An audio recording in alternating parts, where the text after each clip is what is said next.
Olá, tudo bom? Bom dia, boa tarde, boa noite. Meu nome é Pedro Zeus e nesse vídeo a gente vai fazer uma reflexão sobre a ideia, sobre o conceito que essa tirinha, que o personagem dessa tirinha, né, o organizador, do livro O Organizador, As Aventuras de um Arquivista, faz, né? E como vocês podem ver aí na tela, ele está refletindo como governos autoritários, como governos ditatoriais, eles têm a necessidade de, pós-período autoritário, pós-período ditatorial, fazer um apagamento daquela memória, daquela história, daquelas violações aos direitos humanos que ocorreram. E isso se dá principalmente por meio do apagamento das provas documentais, né? Das provas materiais que aquele regime deixou, que comprovam aquelas violações. E para começar essa reflexão, a gente pode trazer esse artigo aqui, que aponta como essa temática da ditadura militar, essa temática da memória, ela foi abordada, né, dentro da área da ciência da informação. E nesse artigo é usado essa base de dados aqui, que aponta que dentro dessa base de dados foram produzidos apenas 8 artigos em um período de 10 anos, entre 2009 e 2019. E 4 desses 8 artigos foram produzidos principalmente em 2014, o ano que fez 50 anos, né, de rememoração do golpe militar de 1964. E esses 4 artigos eles foram produzidos na revista do Arquivo Nacional.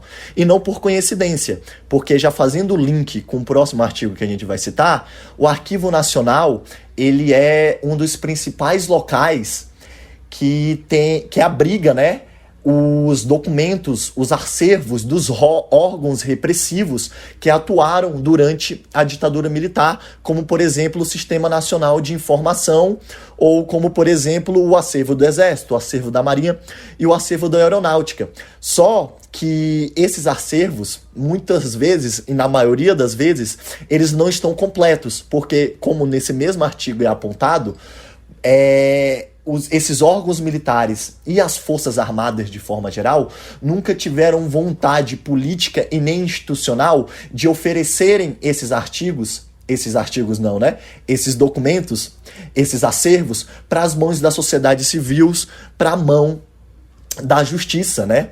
E esse artigo, ele aponta que o momento onde a gente teve maior avanço no acesso, né, e no contato a essa documentação foi durante a Comissão Nacional da Verdade, que ela vem de um processo maior, que começou com a Comissão de Mortos e Desaparecidos Políticos em 1995, com a Comissão da Anistia em 2002, só que a Comissão Nacional da Verdade, que foi efetivada de fato em 2011, em paralelo com a Lei de Acesso à Informação, ela foi o momento onde teve maior contato com esses documentos e também maior contato da sociedade civil com essa memória, com esse trauma, né, que esse período autoritário legou à história do Brasil e legou aos brasileiros. E nesse artigo é apontado as recomendações que a Comissão Nacional da Verdade, mas também as comissões estaduais, as comissões universitárias, as comissões setoriais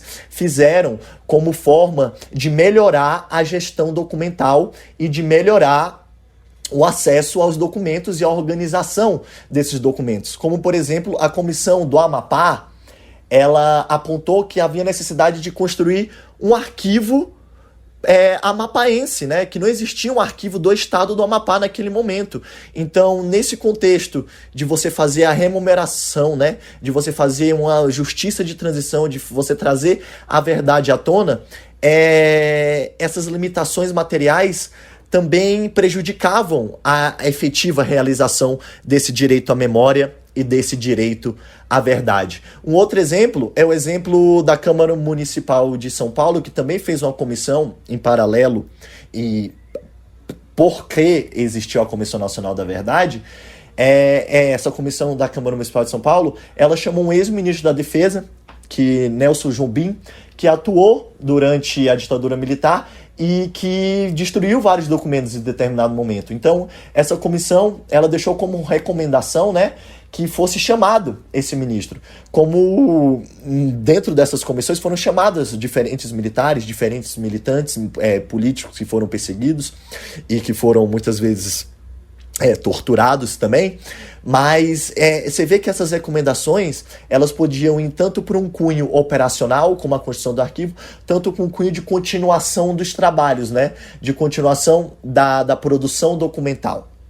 E a gente também pode citar como desde o governo de Itamar Franco, passando por Fernando Henrique Cardoso, passando pelo governo Lula, que esses governos, até mesmo governos que foram feitos, né, que eram de pessoas que foram perseguidos, né, pela ditadura militar, esses governos eles não tiveram um esforço para que esses órgãos repressivos, para que as forças armadas oferecessem esses documentos para a sociedade civil. Houve política de reparação, né, com indenizações aos desaparecidos, houve política também de memória, né, de produção de trabalhos, de produção de documentários, as próprias Comissões Nacional da Verdade, mas muitos desses documentos, como aponta esse mesmo artigo, que na verdade é uma resenha, eles têm muitas evidências e tem muita possibilidade desses documentos ainda existirem e as Forças Armadas e esses órgãos repressíveis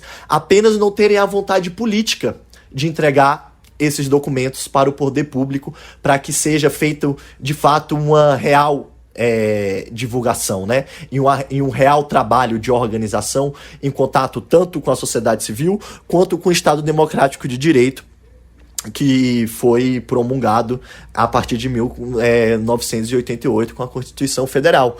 Então a gente vê, né, aqui fechando, fazendo uma conclusão, que partindo dessa tirinha, a gente consegue refletir desde como o campo da ciência da informação atua e atuou sobre essa temática, desde como as comissões nacionais, né, a Comissão Nacional da Verdade e as outras comissões paralelas a ela, atuaram em contato com esses documentos, também pela ausência, né, desse contato com determinados documentos, e como isso nos instiga, né, a pensar o porquê que isso acontece, né, e qual é a influência, né, que esses regimes autoritários e esses agentes, sujeitos que fizeram parte desses regimes autoritários ainda continuam tendo na vida nacional e ainda continuam tendo no Estado Democrático de Direito hoje implementado. Ainda existem presenças, né, e poder desses agentes.